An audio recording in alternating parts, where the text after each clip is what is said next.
É muito louvável a gente ver que o Mozart é capaz e tem a humildade e a hombridade de reconhecer os próprios erros. É muito agradável para nós torcedores podermos observar isso em suas entrevistas coletivas, né?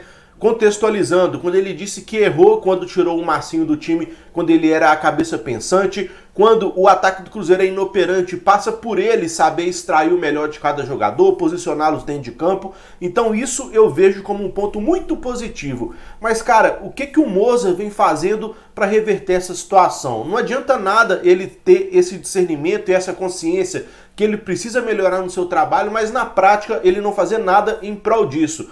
E por que eu estou dizendo isso? Porque saiu a lista de relacionados para o jogo de amanhã, 4h30 da tarde contra o Botafogo, e mais uma vez nós temos algumas ausências importantes no elenco do Cruzeiro.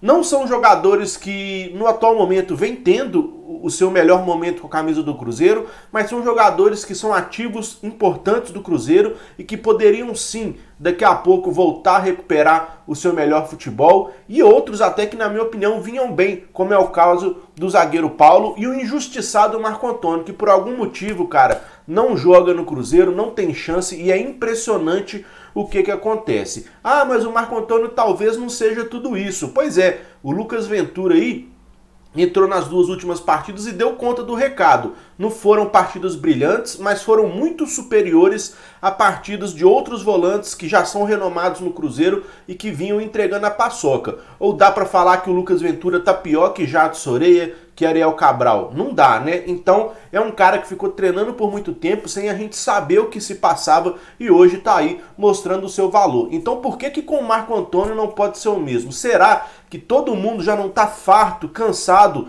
e saturado de ver Claudinho no time do Cruzeiro? Ah, mas o Claudinho ainda não teve a sequência ideal. Como assim não teve, cara? O Claudinho dos meio-campistas ali é um dos que mais teve oportunidade, só que dentro de campo ele não conseguiu sustentar o próprio futebol que o trouxe ao Cruzeiro. Então talvez tenha sido uma contratação equivocada, ou talvez ele apenas esteja ultrapassando um momento ruim, que é normal, tudo bem, plausível, ok. Só que não dá para ele ficar encebando no banco de reservas do Cruzeiro e entrando eventualmente sem fazer nada no nosso time. Sempre que ele entra é numa preguiça desgramada, numa lentidão, numa falta de vontade.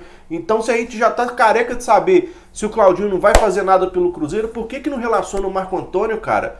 Num passado muito recente, a galera dizia que o Marco Antônio não entrava em jogo porque fisicamente ele não dava conta do recado. E o que ele fez? Ficou se preparando lá 8 meses, a gente viu a evolução física dele, né? Tá certo que ele pegou o Covid, mas já tá recuperado e volta a não ter chance. E qual que é a desculpa agora? Será que é porque ele é muito branco? Será que é porque ele é ativo da base do Cruzeiro? Por quê, cara? Sabe? Por que o Marco Antônio não joga no Cruzeiro? Fica a questão em aberto aí. E eu volto a dizer, fica muito difícil, Mozart, você querer fazer as coisas terem resultados diferentes se você faz sempre a mesma cagada em campo, seja relacionando os atletas, escalando ou modificando o time no segundo tempo. Vamos colocar a lista de relacionados aqui. Temos Adriano, Ayrton, Bruno José, Cáceres que retorna, Claudinho, Fábio, Felipe Augusto, Flávio, Giovani, Jean Vitor, Léo Santos, Lucas Ventura, Marcelo Moreno, Marcinho, Norberto, Rafael Sobes, Ramon, Rodolfo, Vitor Eudes e Wellington Nem. Dessa lista, o que a gente pode perceber? Que o Cáceres está de volta após ficar aí, né, algo em torno de 10, 12, 14 dias fora por causa daquela inflamação no ouvido, a tal da otite. Temos aí a manutenção de Claudinho e Felipe Augusto, que na minha opinião são muito errôneas. Nesse momento, o Claudinho não tem capacidade de jogar pelo Cruzeiro e o Felipe Augusto nunca teve, na minha opinião. Apesar que teve aquela sequência positiva aí de 2, 3 jogos, onde ele acabou conseguindo marcar seus gols, mas para mim o Felipe Augusto não é jogador que tem capacidade de vestir a camisa no Cruzeiro. Temos algumas ausências, como a do Matheus Barbosa, que ainda se encontra com desgaste muscular, tudo bem. Temos o Rômulo também suspenso pelo terceiro cartão amarelo. Temos jogadores no departamento médico, né, como o caso do Brock, do Henrique, esse aí parece que não volta nunca mais, né, do próprio Giovani, que não vejo que faz falta hoje, e também do Everton, zagueiro, que na minha opinião deveria ser retornado ao sub-20 para maturar um pouquinho mais. Então assim, nós temos 3 laterais, mais uma vez sem reserva da lateral esquerda, com o Matheus Pereira de fora, não sendo relacionado mais uma vez. E por quê? Só porque ele vive um momento ruim? Se o motivo da não relação do Matheus Pereira for motivo dele estar em má fase, não faz sentido, é incoerente você também relacionar um Claudinho da vida. Então, o Matheus Pereira faz muita falta nessa relação e a gente fica pontuando isso sempre que ele não tem sido relacionado. Já deve ser a segunda ou terceira vez. Até ontem, o Matheus Pereira era o principal ativo do Cruzeiro, recebendo sondagem de Porto, Benfica, e hoje ele sequer é relacionado no grupo. Cruzeiro, com esses problemas de atraso salarial aí, 3 meses em carteira, 4, 5 meses de direito de imagem. Daqui a pouco o Matheus Pereira aciona o Cruzeiro na justiça, pedindo a rescisão de contrato unilateral, e vai ficar todo mundo achando que é um absurdo, né? Quando agora, com ele, tem sido feita injustiça lá. O menino não ser relacionado para o jogo, eu acho um absurdo. Tudo bem ele não ser titular, talvez nem mereça mesmo. Mas participar do grupo e ir entre os relacionados, para mim, é o mínimo, cara. Uma vez que o Matheus Pereira fica fora por questão técnica, para mim, é uma coisa absurda e não entra na minha cabeça, e não vai reclamar daqui a pouco se ele acionar o Cruzeiro na justiça. Já tô cantando a pedra antes aqui, tá? Temos aí 3 zagueiros, Léo Santos, Rodolfo e Ramon. Acredito que a zaga titular vai ser Léo Santos e Ramon, teria o Rodolfo como reserva. Mas cadê o Paulo, que vinha fazendo uma boa partida com o Vasco até ser expulso injustamente? Cadê o Paulo para ser opção viável nesse banco do Cruzeiro? Fez uma ótima partida também no Mineirão, não me lembro contra qual adversário, minha memória tá falha. Mas o Paulo naquele jogo ele foi o melhor zagueiro do Cruzeiro, na minha opinião. É um menino jovem, ativo do Cruzeiro, que pode nos render tecnicamente dentro de campo e financeiramente fora. Então, assim, por que não levar o Paulo? A gente não sabe ainda qual é o estado físico do Rodolfo, se ele daria conta de entrar no decorrer do jogo, caso fosse necessário.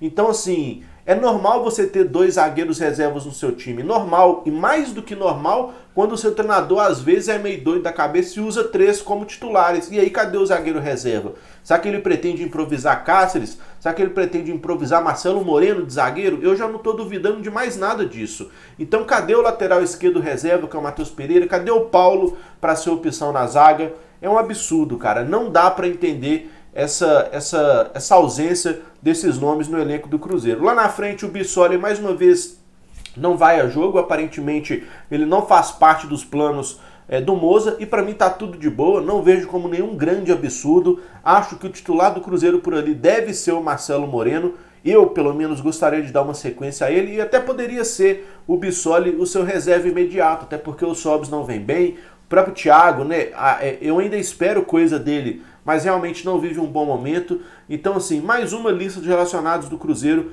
com bastante questionamento, principalmente com relação a Paulo, Matheus Pereira e o Marco Antônio. Tem espaço para eles jogarem nesse time do Cruzeiro, uma vez que os outros jogadores têm deixado bastante a desejar. E para mim é inadmissível levar ao jogo Felipe Augusto, Claudinho e deixá-los de fora. Mas enfim, é só a minha opinião, né? É só a opinião de mais um cabeça de bagre que torce pelo Cruzeiro. E lembrando, pessoal, que hoje, 3 horas da tarde, tem também jogo mata-mata pelo Campeonato Brasileiro Sub-17. O nosso Sub-17 que vem bem, terminou a fase de classificação em 4º lugar no Grupo A e hoje enfrenta nas quartas de final, o primeiro jogo do mata-mata, o Atlético Paranaense, que foi o líder do Grupo B. Então vai ser um jogo muito pegado, muito difícil. A base do Atlético Paranaense é muito boa, tanto é que eles têm sempre conseguido revelar bons jogadores ultimamente. A administração do Atlético Paranaense recentemente merece os parabéns, né? Mérito total pela forma que vem sido conduzido lá pelo Petralha. Então, Cruzeiro e Atlético Paranaense se enfrentam hoje em BH pelo primeiro jogo das quartas de final do Campeonato Brasileiro Sub-17.